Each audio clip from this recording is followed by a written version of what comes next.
The neurology department at Hull Hospital provides services to the whole of the county. I was appointed as a consultant here. My brief was to set up an epilepsy service. The financial crisis meant that we didn't have anywhere near as much resource as we were originally promised, and that led to me starting to think about how we could change our whole process using technology to provide better care for patients with epilepsy.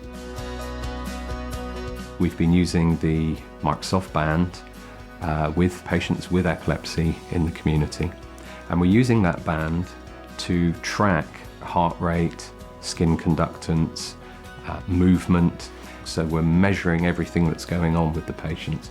Using machine learning, we know when patients are having an epileptic seizure. If you imagine a patient who has a seizure at work and she's concerned about the possibility of having another seizure, if she goes with a wearable device and a phone, the wearable device might pick up that she is having a seizure in the device, send a GPS alert to her next of kin contacts. You could send a notification to the hospital team who are looking after her seizures, and therefore we would make changes to her care. We could provide that advice directly back to her in real time.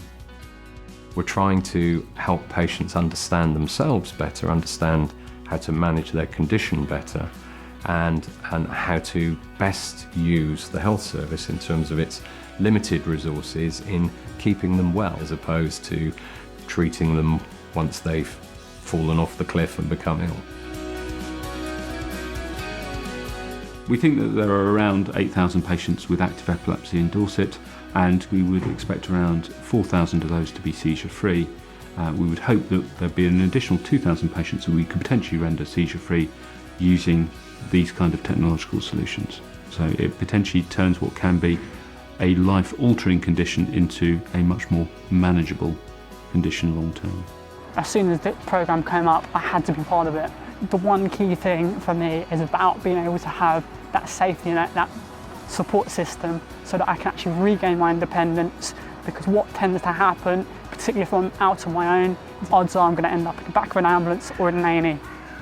I hope to get better control of my seizures and ideally to get that life back that I used to have.